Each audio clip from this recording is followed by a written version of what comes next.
welcome back to another.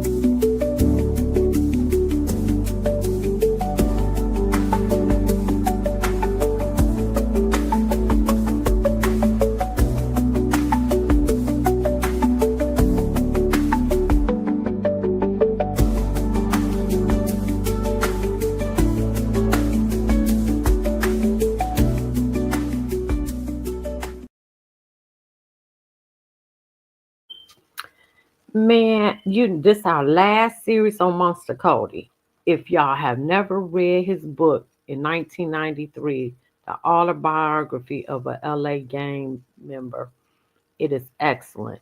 I read it in 3 days. He was so smart and intelligent. Also nice on the eyes, okay? And and he went from gang banging to becoming a revolutionary, changes his name to Sanaya SHAKUR. And the last video I played the whole conversation with him and Tupac. But he was one of the most intelligent. He could have been anything that he wanted to do. His uncle was Ray Charles, and his dad was the football player. I forgot his name. But we just remember Monster Kody, and y'all should cop that book. Y'all should really read it. You probably can download it for free now because it's so old, the PDF version, and it shouldn't cost them. I still got that book, and I gave it to some homies in the hood to read, and they read it back then. But anyway, let's get back to this phone conversation. I'm not gonna play all of it. This is October 18th, 1995. You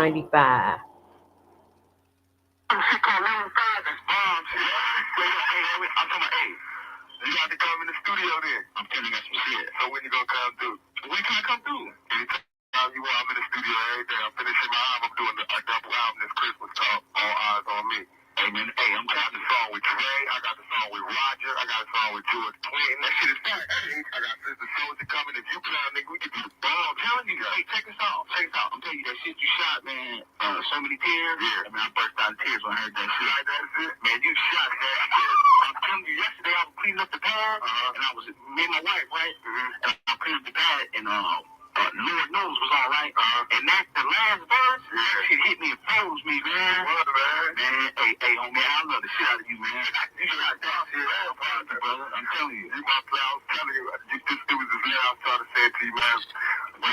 When them dudes got the pistols to me, man, who was that, man? It was these fools from New York, this gang out there called the A-Team. These dudes was mad because I told them I wasn't fucking with them no more. Man, them motherfuckers, I was mad as hell about that. So when they pulled the pistols out, I swear on everything I love. First thing I thought about was reading in your book when you was talking about how you felt when them niggas threw down on you. Ain't that cool? Exactly how I felt. The setup, the shit you was talking about, the shit how you just look up and the nigga be like, boom, right there. Everything was just like that. And when I was reading about the shit that happened to you, I was like, man, this shit is straight like parallel to me. It's exactly what I'm telling you. Everybody bugged me out. Man, I'm telling you, we start shooting in December, man, and no later than January. And our propaganda's doing it, right? Propaganda's doing it with Polygram. And with the shit is already, man, I'm telling you, I'm gonna plug you in, man. I'm telling you, can't nobody do this shit but you. We're gonna have a SHAKUR thing. Alright, I'm gonna blow it. We're gonna have a SHAKUR thing. Hey, I represent it for you. I'm telling you, all of New York. I got all those New York dudes who hate the West Coast, screaming out your name. Hell, that shit was passing your autobiography to niggas because they didn't understand the West Side. I seen you on BET one time. It was you and John Singleton, right? Yeah. You asked John Singleton, you read that book, Do or Die? And he said, yeah, you read Eat to Live? And Tony was there too. Yeah. I've been following you, bro. Yeah, man. Man, that was awesome. But this Monster Kody on what he said about Nipsey.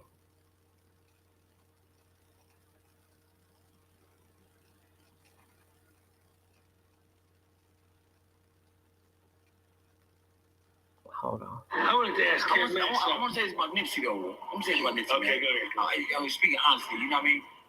I really didn't know nothing about him. I hear everybody talk about him on the yard just before he got, was assassinated, right? But I hear all the different young cats talk about, they banging Nipsey, and that's cool. He was some of my little homies.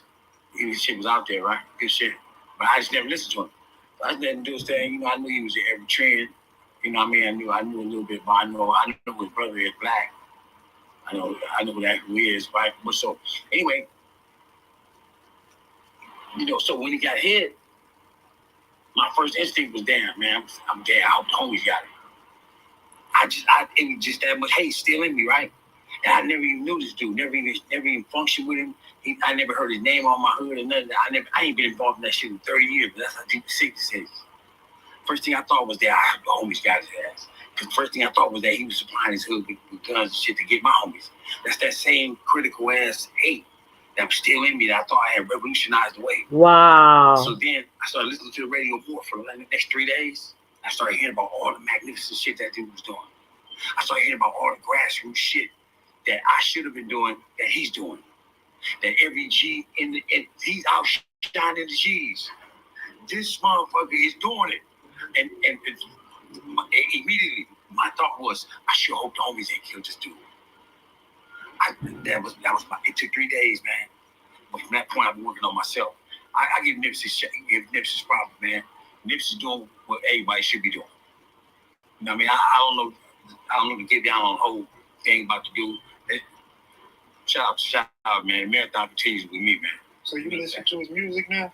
No, I still ain't listen to it. But when I do, I need to be in the South Central state of mind. Real talk, because that's where I'm gonna take it. I'm gonna start there. Because I seen him on the Cyphers and all that on BET. I watched him come all the way through there. I remember Jay-Z bought gang and shit. I was like, that's the same time Jay-Z hollering my name to rap. Hey, Kevin, I wanted to ask you a question. Yeah. And Kev Mack, shout out to Kev Mack, man. No, Kev Mack's a good brother. You ain't fucking with Kev Mack, you ain't doing Kev Mack, I want you to say this monster Kody, man. You ain't fucking with Kev Mack. You ain't fucking with the Kev Mack videos. You ain't doing nothing. Real talk, bro. You ain't fucking with the Kev Mack shit. You ain't the homie. Hey, Kev, I want to ask you something. I want you to come and sit in this chair. Man, I would love to have a conversation with him. This is 1999 interview. Oh, he was fine.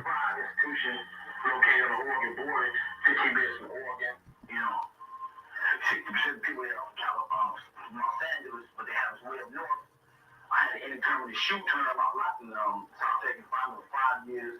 I spent 5 years there. I came out 1 hour a day, sometimes 90 minutes, depending on how I felt. I began to work on Monster, the book, and I didn't really anticipate any response. Actually, I was actually bleeding, feeling like, this was the exorcism, you know what I'm saying, getting off my chest, some shit I did to the black community, and felt awkward about coming to my consciousness.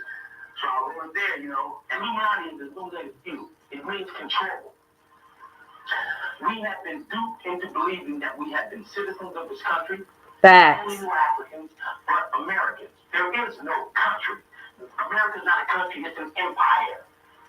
And inside of it, just like Rome, there are several nations and nationalities, those willing to break free if they could. Facts. But the Illuminati has such a hold on us. As a consequence of economics, we become a consumer society, and capitalism has ripped and torn apart nations and created tears and got us eating at free markets and Facts. And y'all think that shit is real. Now people come up to another level than where we at already. I'm already unstable. I need some Mac in a blunt, I can get off. Give me a pistol and I'm gone. I'm a show. They got bags over them, bad money. A real motherfucker. Like, we'll draw a minute, but ask about it. All this shit. When I had this shit lined down, food, I was going well, my God. I'm a real dude. I ain't trying to put no errors. I made a little money, 850,000. That ain't shit. For sure. They seem like a lot. And the stack trees, motherfuckers, that's all I want. And we fucking some legal shit, ain't shit. I'm saying, like, this spot in my pocket, yo. I'm a friend of my brother, ain't gonna have a job. Also, I like this book blow up. Facts. Real motherfuckers, riches, real shit. And I think they know it. I'm telling you, real shit. Money, car, ratchet ass boots, all that old shit. Jewelry, other shit. Book blew up. All the motherfuckers came. People Magazine, Esquire, LA Times, New York Times, The Globe, Boston. Oh man, Washington Post. Motherfuckers was on me. The New Yorker. First one they want to know, did you really write this book? How could an uneducated motherfucker drop out of 6th grade, go to prison? We have set you up for failure. Period. Facts. Do not breathe. Period. You're going to go to prison, juvenile hall, camp, youth authority, prison. You're going to join a prison gang. You're going to either get stabbed, or you're going to stab people. You're going to spend the rest of your fucking life in solitary confinement. You are finished, Kody Scott. And I said, no. Fuck no. Hell no. I ain't finished, yo. Got a spirit of a thug in me. And not just a regular ordinary thug. I'm like Stan Q. Motherfuckers rebelling against the system. And that's thug shit. They ruled me out, chained me up, dressed me up, sent me in front of these motherfucking cameras, and why you was like, feeding on the motherfucker. Because it was the first time that a real motherfucker spoke. From the heart. Force and Normandy, Monster Kody. A-Trade gangsters, and real. Real thug motherfuckers. Motherfuckers want to be like us. All over this motherfucker. And I ain't proud of this shit, we get it. That's fucked up. Now it's time to make amends. What we saying now is this. Period. The book blew up. He was so fine. But it wasn't sufficient. We got to drop more. We have to do more. Because that's only print. And black people, unfortunately, can't beat BB up in the city. These brokers red threw them in the trash can. I'm going to shove offended. We got to fight Friday. After school, we got to fight. You know how it is. If we're going to sign a whole block, Friday, homies, head up. That's the usual, do. This is our type. 60 is our dogs. We ain't tripping. Head up. Handle that beef, squash this step one. Fatty started fighting with Tyrone Brothers, Big Rick, OG60, Ryder, Moneymaker, Hustler, third motherfuckers. And the Fatty fight. Boom, bad, boom, both big youngsters. Boom, bad, boom. Squabbling. Who named Daryl Oaks, the hood just recruited. He was with around the corner, got the strap. Home. Came back. He's on the hood like 2 days. He thought it was something more serious than just the fisticuffs, and that's all it was. And it's 79. It's the 70s. It's September 79. And it's still the 70s. It's all about this, fool. We'll come back with the heat, tell Fatty move, jump, boom.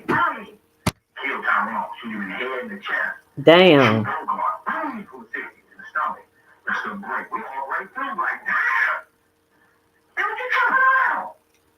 60 coming to the hood though. Big Rick, the OGs, Babyface, Baby Huey, Move the Mouse, 60s, OGs, killers.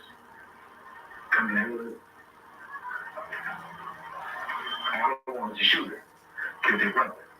They ain't tripping. Like, man, who my mama to kill my brother? So Big Rick said, we was like, man, we don't know. We did it. He was trying to claim the hood 2 days.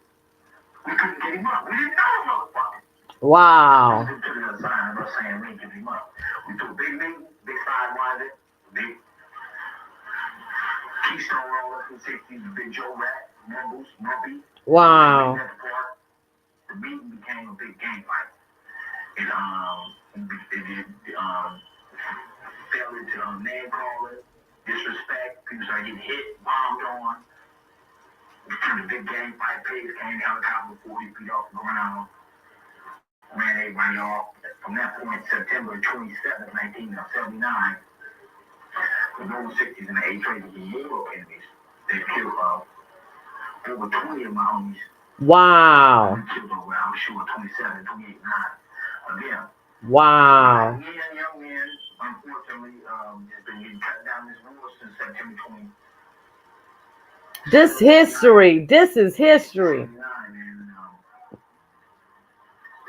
been shot 7 times, I've been shot 6 times. I rode 60s. 601, one time I was robbing a man, was shot. The war was taking a toll. The criminal act I've committed has been in commission in trying to destroy some aspects of the 60s. Quick organization, and my whole life has been spent primarily on that mission. Destroying the 60s. Wow. 60 killer, bro. I'm a one guy or whatever. You shot me 6 times, killed 20 of my homies. What I knew. You know what I'm saying? I grew up with it. Play Pop Warner with it. My mother was their mothers. Broken arms with these motherfuckers. Roll bicycles. Swings. Nigga, I know landlines, no mongoose, nigga. Swings. Herpes. Nigga, I roll herpes with these motherfuckers. Street king skate. Now, no motherfucking big rubber wheels, nigga. Street king. Damn, he was fine. That's all I got to say. 63. Now, 73. I've been around, man. With school, man. Graduated in 75. Into the 7th grade. And I was it. I had to represent. From that point forward, I've been in war with not only motherfuckers around me, but with my own motherfucking self. Facts. I know how that is. And I'm like, That's some real shit. War with your own motherfucking self. That is some real shit. Because the war is always between you and you. Damn. And I know I've been at war with myself. That's some real shit right there. the people around me tend to fall on sharp shit. They tend to get holes in their chest. They tend to just get eruptions of the heart and aneurysms and just eternal bleeding. Motherfuckers be around me. I don't know. Motherfuckers be falling around. Then I'm like, damn, nigga, get up. And they think I shot him. He said, I think you should. You probably did. Monster Kody was a real one. Okay. This the origins of his name. This Kev Matt. So I'm West Side Crip. But inside the West Side, there was various cliques. OC5, original Crip 5, the Bible Crips, Colton contract Crips, small cliques like that you know, existed briefly, flashes in the pan, right? But all in conjunction with this other big thing called West Side, right? One thing about the Magnificent Seven is I was right there. I was out. This is whose feet I sat under. This is whose shoulders I stood on. And that's my closest relations with them. Because what we inherited from them is that whole hood, what used to be the central city command of the Crips of the West Side, the A-Trays inherited.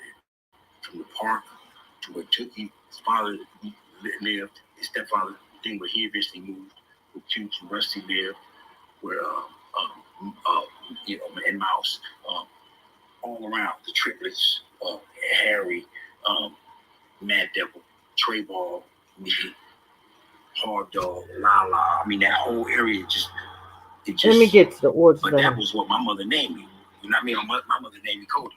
So when I came with my name Kody with a K, I didn't like it because I always had it. It was just regular to me. So I went through a couple awkward periods. I started calling myself. I seen Butch Cassidy and Sundance Kid with Robert. I'm live. I'm not going with you. And so I told 8-Ball down the street. I said, I'm gonna change my name to Sundance. And that shit sounded good. But when we went that night to write on the wall, and I was writing that shit, it was a long ass shit to write. That was when I was really living. So I was like, damn. And then 8-Ball was like, fuck that shit, let's go. So then I went through, I was calling myself somehow Little Caesar. I don't know how the fuck I got Little Caesar. That shit lasted about 20 minutes. Because I went to write it, I wrote Little, after 8-Ball wrote his name, and then. Let me get rid of some of this stuff. Okay, he already talked about the Rolling 60s.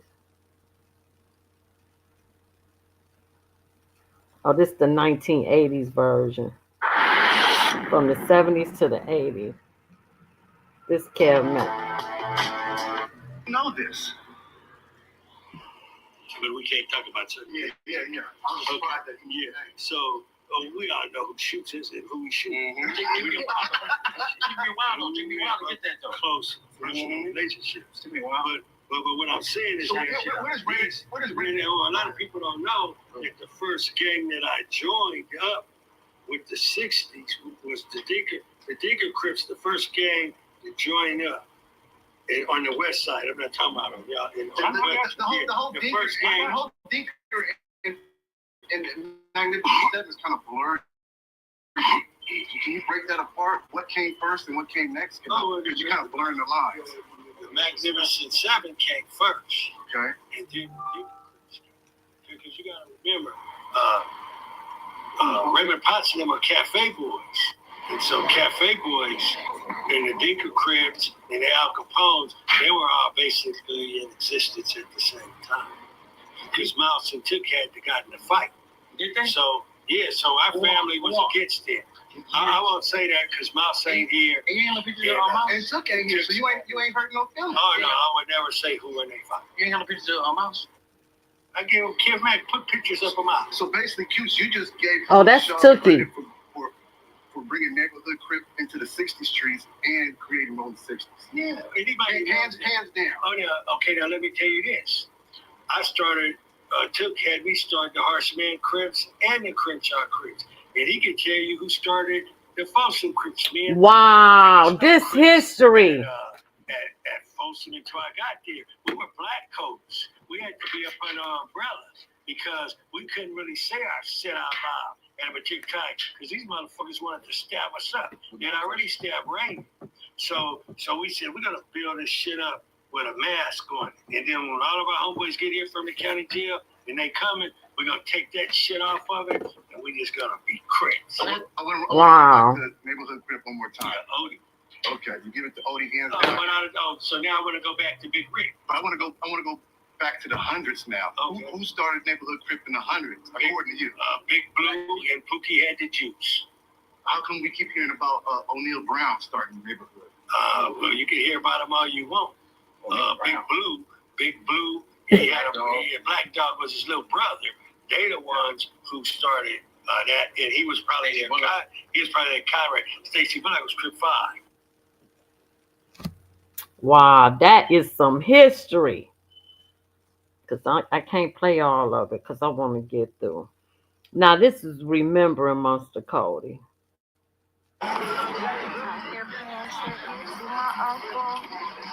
This is niece.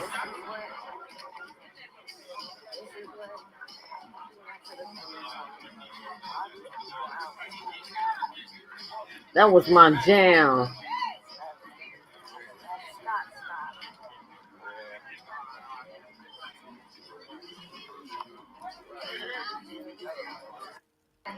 Wow, that's Remembering. That's his vigil for Monster. Now, this when he hooked up with the Hoovers and OG. I went to Henry Clay. And this time I hooked up with the Hoovers. I went to Henry Clay, 77. So I landed Henry Clay. Just so happened they put me in the fucking class with Ben O's from 107, Levi from 107, Moomoo's little brother Andre Jones from 107. I mean, some solid dudes. Because I really didn't know who was from blocks or neighborhoods. Because that ain't who we was beefing with. This is like 77. And it wasn't no Crip wars. I went to Henry Clay. And it's hot. Wow, this is history. This is vigil. Damn. Ooh, that's the picture of his book.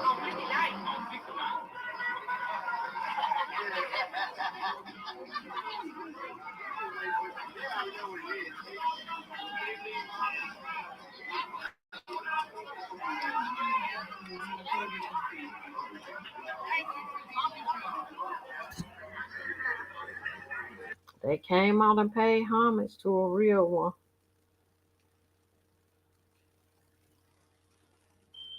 This is brother talking about his brother.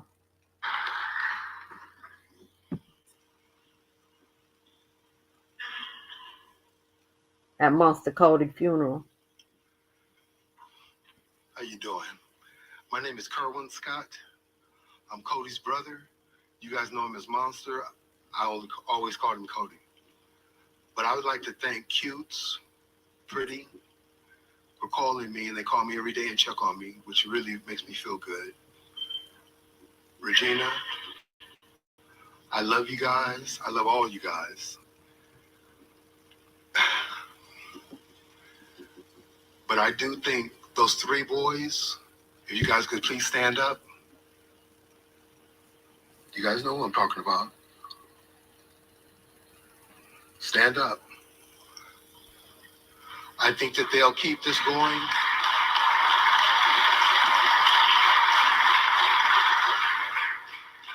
And things have been really, really hard for me. I talk to Pretty every day. And the first thing he says, also, Fatty, stand up, Fatty. And Fatty always says, so does Pretty, are you doing okay today? And I say, I'm trying, but it's not working though. But it doesn't seem like this has happened. And it's foggy to me. I'm just foggy. You know, and I can't come out of it. Kim calls me, Kimmy, she calls me also. But I can't come out of it though. And I don't know what to do. But I love my brother. We argued all the time. We fought all the time. But I love my brother. And I miss him. Thank you very much. Wow.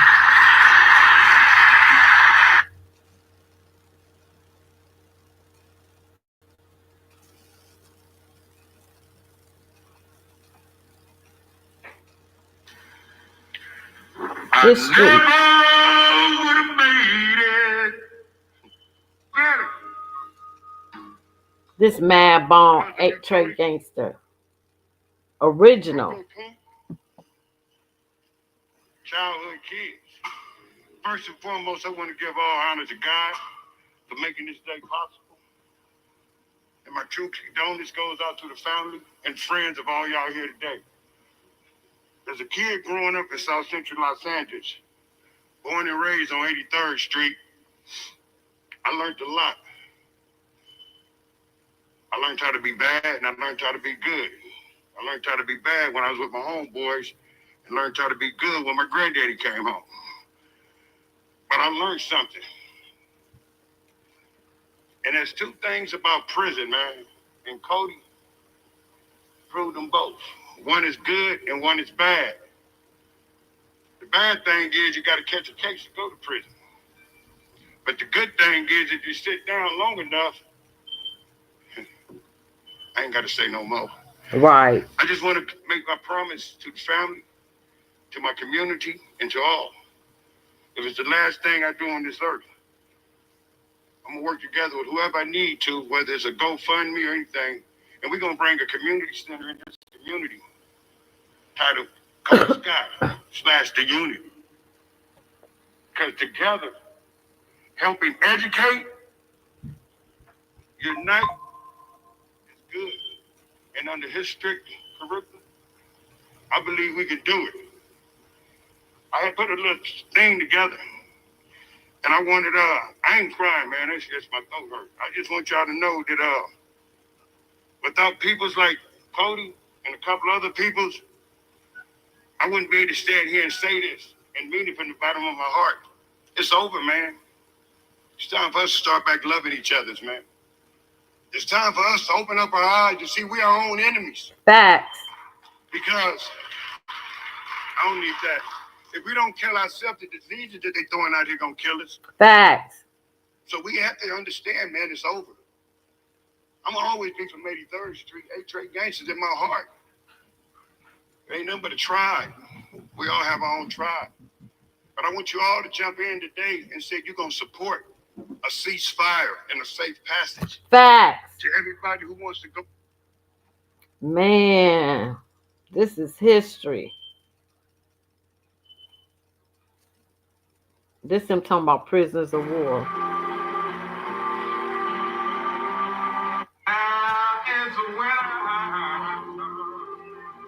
And therefore they are shut down. So I don't represent anything abnormal about being shut down. I think a lot of political prisoners and prisoners of war are feared by the state from ever getting out or being able to articulate the position to the people of our status and the status of where we need to go as a people, as a nation, as a movement, as an organization, as a party. So, no doubt about it, they fear what it is I may say because they've said so much to me over the phone and in person that they fear I may rile up the youth with some type of subversive rhetoric. So that no doubt is one of their fears. We understand that you spent 4 years in the control unit at Pelican Bay State Prison. Can you tell us what that's like? Yeah, I spent 4 years in solitary confinement in Pelican Bay. Damn. I was there not as a result of a rules violation. I was there not as a result of anything I've done physically. Prior to being put there, I was put in the Pelican Bay Control Unit primarily because of the politics that I stressed, the politics that I live by. And I was deemed a threat to the institutional security. I was kept in the control unit in a cell for 4 years for 22 and a half hours a day. Damn. That includes environmental, sensory, social deprivation. Damn. And the control unit was pretty much a unit that was housed or that houses people who exemplify radical or non-traditional, in the American sense, politics. Now, while there were some criminals there, the majority of people who were there as a result of politics, me being one of them. Anyone who tends to exert themselves politically, consciously, about the exploitation of prisoners or about the oppression and genocidal clamping down of nationals, oppressed people, then they tend to be candidates. And 4 years, that was his transformation to SHAKUR. I'm trying to do an hour and then I'm going to delete everything. We are here with comrade brother SANIKA SHAKUR of the August 3rd Collective, a conscious citizen of the Republic of New Africa. Paper around the thinking field in order to write. You can spend up to now $55 a month at the canteen once a month, but they take everything out of the bags and put it in. Okay, that's too long.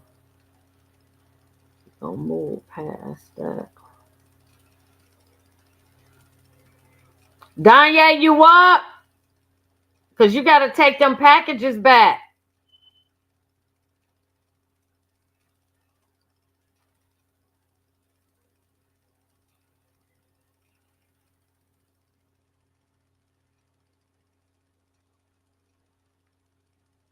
Hold on, I want this to be my last monster Kody.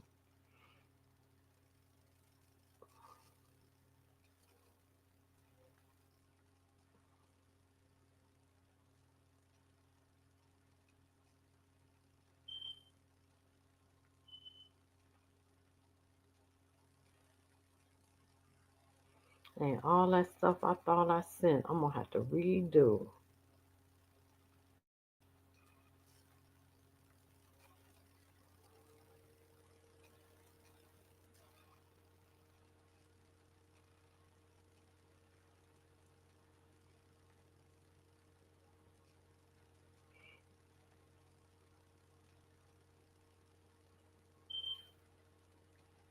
I only got to the 17th.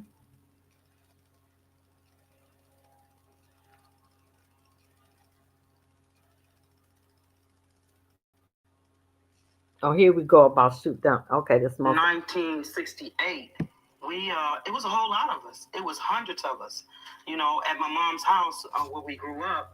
And it was so many of us that she just formed a club, and the day that we picked the name, I said, name it, I think it was Kid Power. Poochie, he knew something. He says, no, name us Rolling Avenues.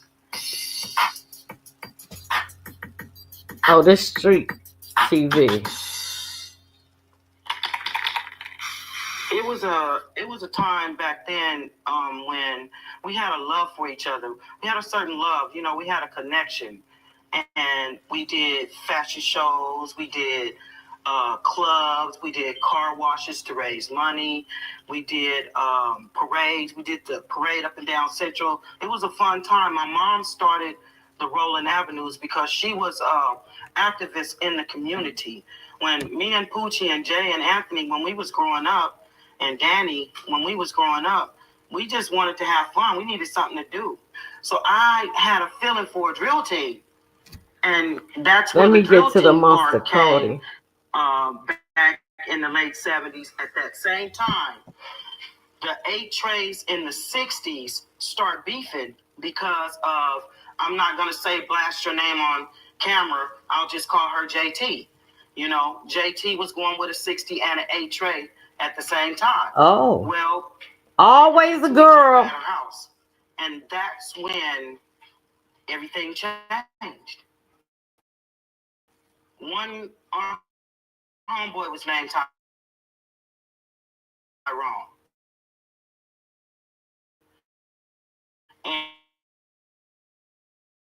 And it was in the late 70s when he was murdered.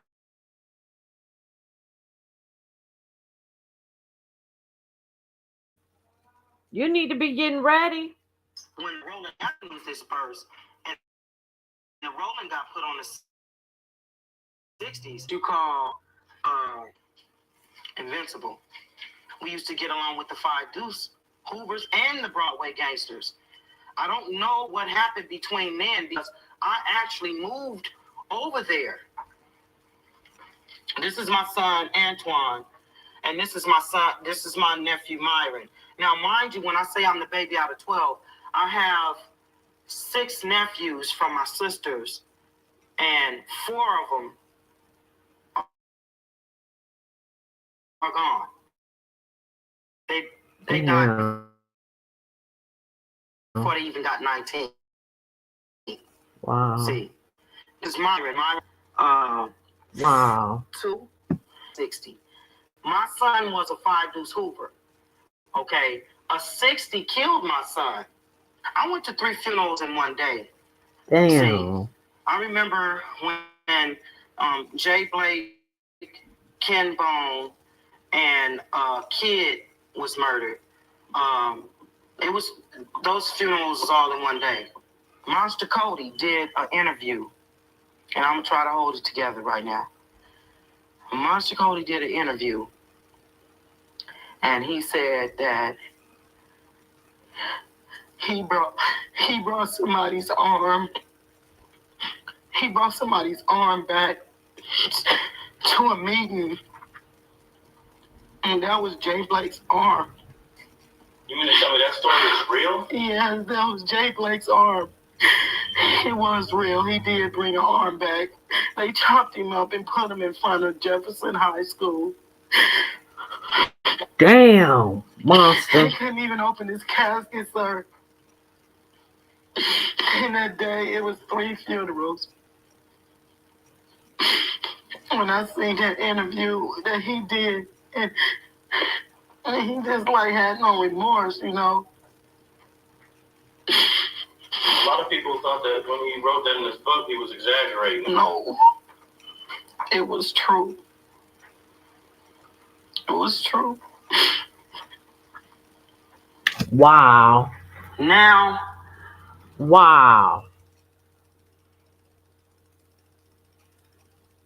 Here go the arm that he talking about.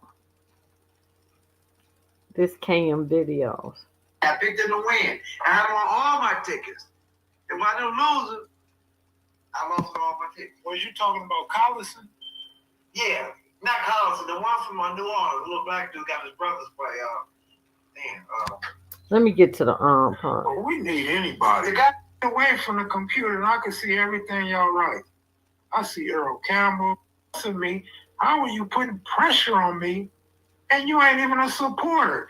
You a motherfucker like the man on the corner with his hand out. Like, Nick, And then you come to find out you didn't read the whole book. You just going out with somebody else told you, who don't know their ABDs, like Slick said, and can't comprehend what they read. It was true because his mother said it was true, and that shows that Master Kody tell the truth when they cut the dude's arm off and stuff like that. And the mother said, "Yeah, he did it. Not Master Kody, mama, but Here you go. Master Kody telephone really was true because his mother said it was true, and that showed that Master Kody tell the truth when they cut the dude's arm off and stuff like that. And the mother said, "Yeah, he did it. Not Master Kody, mama, but the victim mama say they cut my baby arm off." So actually, bro, when I say one or two things that didn't happen in the book, that's one that I believe it never happened. No, that did happen because I seen the family of it did happen, but they don't have to come on and say, the lady didn't have to come on YouTube and say that Master Kody did it. She did. She say, they questioned her about that, said that is true. She started crying. She said she did. We just saw that. We just saw that. This is the good part about us kicking it, right? That was my homegirl.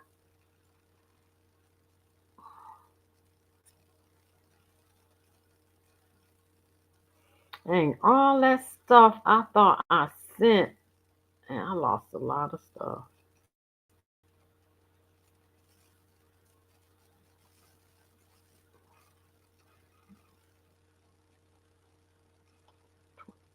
Let me get here. Oh, we gonna finish this up today.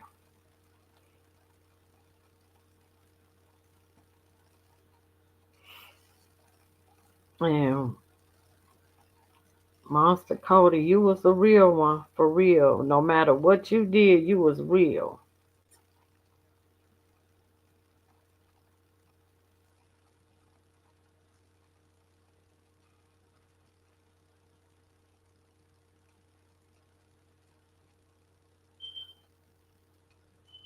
Oh yeah, we just heard about how they got the beef, and so I'm gonna let that go.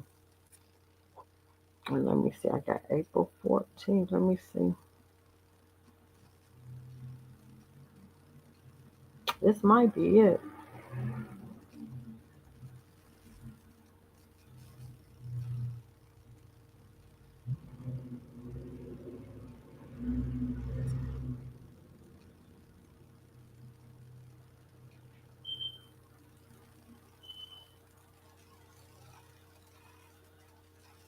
Let me get to April 14th. Mm. So that story with Monster Kody chopping off that boy arm is true. Wow.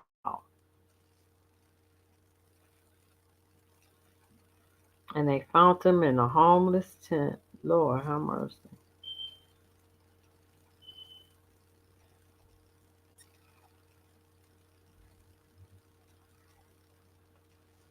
Oh, I'm trying to get here.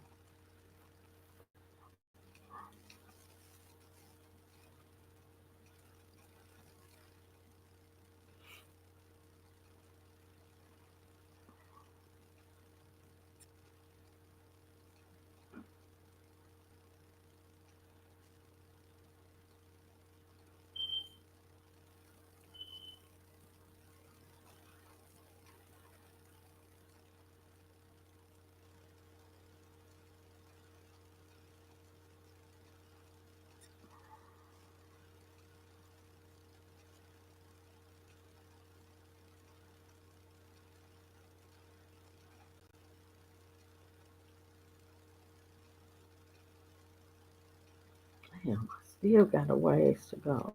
Damn.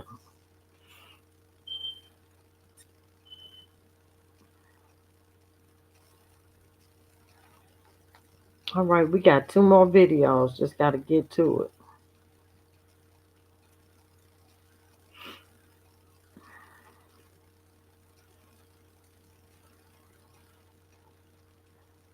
Oh, man.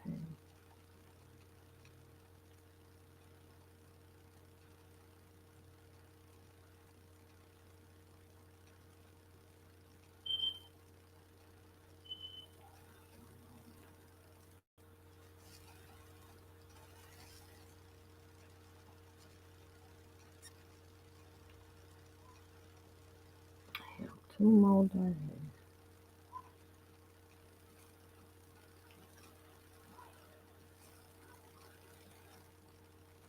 All right, finally made it. God dog.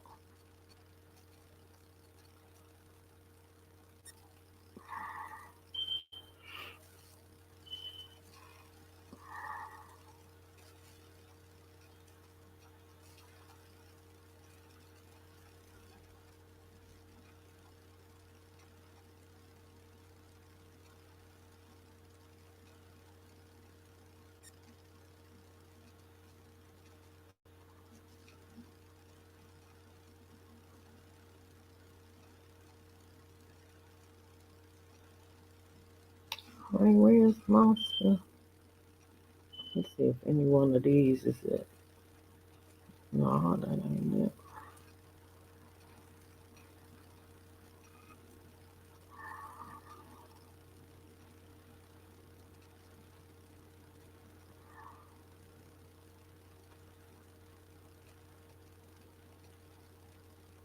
All right, I don't see that. And then I got.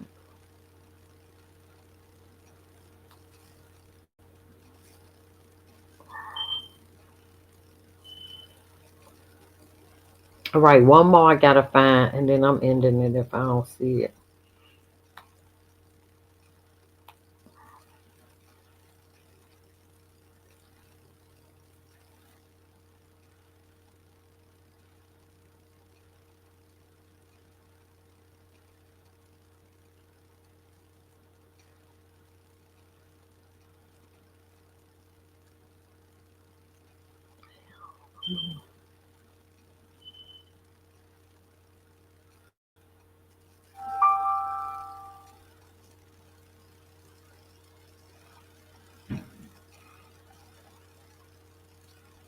It's 5:39.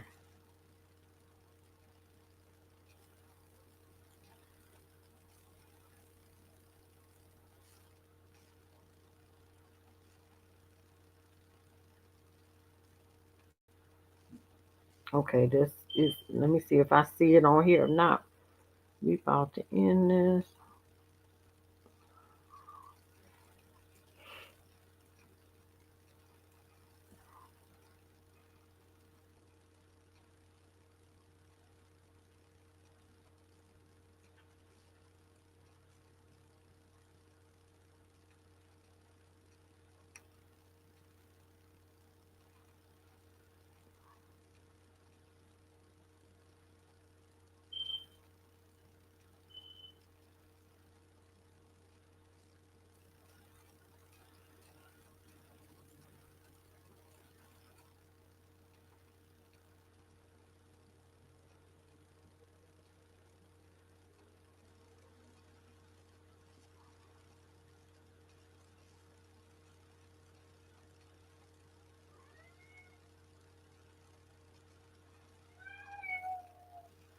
Well, you're not going outside.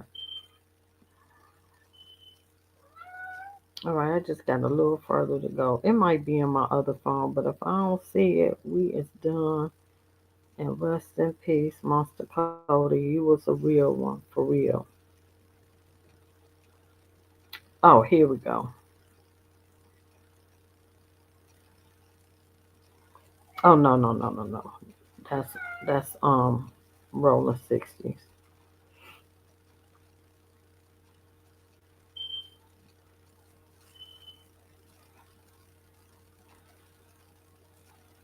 Oh, here we go. Ended. Why Monster Cody was not scared. This is the perfect way to end it. This one right here.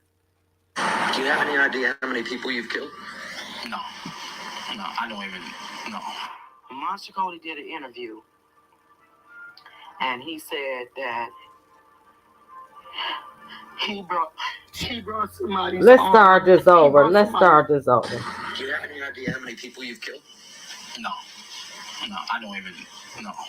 Monster Cody did an interview, and he said that he brought he brought somebody's arm. He brought somebody's arm back to a meeting, and that was Jay Blake's arm. You mean to tell me that story is real? Yeah, that was Jake Lake's arm. It was real. He did bring an arm back. They chopped him up and put him in front of Jefferson High School. Dang. A lot of homies said a lot of treacherous things about him. They were scared of him, homie. I'm not gonna lie to you. Yeah. Few of the big homies. I mean, men ain't supposed to be scared of men, but they was afraid of him. Big U's reputation already spoke volumes, but after the indictment against him, it became even more obvious to people just how much of a terror he really was. Some folks even started calling him the Blue Suge Knight of LA, known for intimidating people, extorting them, and allegedly going as far as murdering anyone who got in his way. They do say that part of the investigation involves the murder of another young rapper back in Las Vegas. That the murder was over, are you ready for this? That he had written something in a song, supposedly. I'm gonna go past this. His memoir, Blue Rage, Black Redemption, expressing regret for exposing Kody to the gang lifestyle so early. But by then, the damage was already done. So we joined gangs as I... Wait. Let me go back to Kody. A group of Bloods known as the Brimps, and Kody was handed a sawed-off 12-gauge shotgun with strict instructions. He wasn't allowed to leave the scene until he had fired every last shell. That was his entry into the gang world, and from then on, he was locked in. He joined the Crips at age 11 on the day he graduated from the 6th grade. That night, he says he was given a shotgun, and for his initiation, he pumped 8 rounds into the ranks of a rival gang. His reputation as Monster Kody only grew from there. He became known as one of the most ruthless members of the 8 Trey gangsters, and his name struck fear into both enemies and allies. By the time he was 14, he had already caught his first serious case. In 1978, he was arrested for shooting a fast food worker who had disrespected his younger brother Kershawn. When he got out, the streets had already started to shift. The 8 Treys, who used to be tight with the Rollin' 60s Crips, fell out after a fistfight turned into gunplay. Things hit a point of no return when a new 8 Trey recruit took out Tyrone, the younger brother of Big Rick, a respected Rollin' 60s member. That move shifted the whole dynamic in the streets. Hoods that were once cool had to pick sides, and old friendships turned into deadly beefs. So every Friday, that became like our routine. We'd meet up there and fight. The 8 Trays, 9-0s, the Hoovers. Every Friday, we would meet at the same spot and fight. So then that one Friday, that's when Tyrone got killed. Monster was all in. The war with the 60s kicked off heavy, and he was already going at it with their blood rivals too. Sets like the Brims and the Inglewood families. In the summer of 1980, Monster's mom asked him to walk with her to the store. She liked shopping at this spot called the Buddha Market, which just so happened to be deep in Rollin' 60s territory. Sure enough, while there, Monster got into a shootout with a 60s member right outside With the his store. mama. Got a case for it, but ended up beating it. Then on July 8th, 1980, Monster's girlfriend had just given birth to his first child. On his way to the hospital, he passed through 60s turf and spotted a dude known as Bank Robber, a 60s member. Monster didn't hesitate. He shot him multiple times and drove off. By this point, Monster said the war had already claimed lives. The Treys had lost about 5 people, and the Rollin' 60s had lost around 8. Things had gotten way past just fights and shootouts. This was full-blown war. At one point, the 60s even kidnapped an 8 Trey member's sister and held her for 3 days, doing some truly graphic, messed up things to her. That act alone sparked a whole new level of retaliation. Some 8 Trey gangsters wanted revenge, and not just on anyone. They were gunning for high-profile 60s, but they couldn't find them though. So instead, they caught another 60s member and went brutal, chopped him up, and even kept his arms as trophies. Monster Kody did an interview, and he said that he brought somebody's arm. You mean to tell me that story is real? Yeah, that was Jake Lake's arm. It was real. He did bring an arm back. They chopped him up and put him in front of Jefferson High School. By the end of 1980, Monster got set up by 3 women and ambushed by the 60s. He got shot multiple times but survived. Just 2 days after getting out the hospital, police picked him up for 6 different shootings. He went back to jail to fight the charges, and again, beat the cases. But soon, Monster ended up getting sent back to jail again.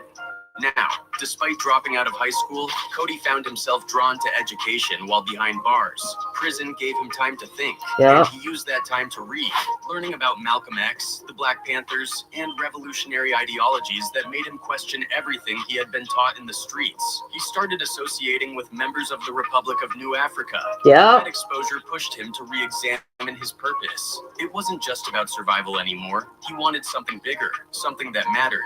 His involvement in activism deepened when he participated in the 1992 Los Angeles riots, a massive uprising sparked by the brutal beating of Rodney King by LAPD officers. The riots were a turning point in L.A.'s history, and Kody was right in the middle of it, standing with his people in defiance of a system that had oppressed them for generations. That, of course, led to yet another arrest. By 1993, Kody was sitting in solitary confinement at Pelican Bay State Prison, one of the most notorious prisons in California. But it was in that cell, alone with his thoughts, that he decided to write down his life story. That decision led to Monster, the autobiography Y'all of get an that gang book. member, a book that would shake the world. At that time, gang culture was still somewhat of a mystery to the general public.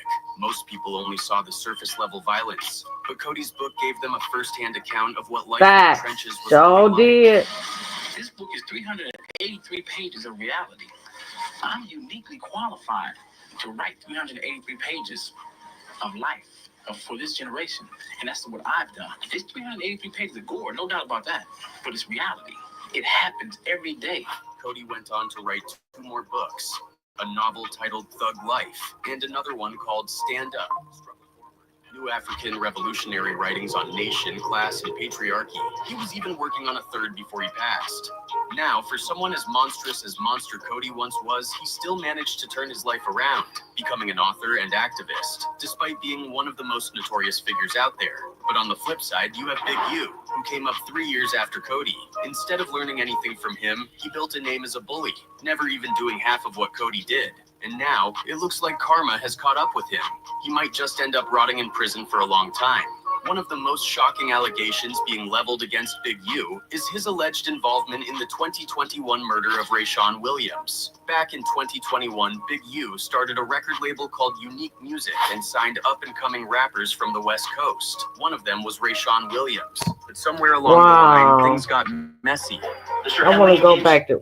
But what we do know is that a few hours later, Rayshawn was dead. January officially launched an investigation all over the city. One of the wildest incidents in the indictment goes back to 2021, when Big U going to rob the guys who stole it, a linebacker for the Los Angeles Chargers. But one thing about it, we're going to end it right there. Rest in peace, Monster Kody. Cop his book. Read it. It's a great read. Like, share, subscribe.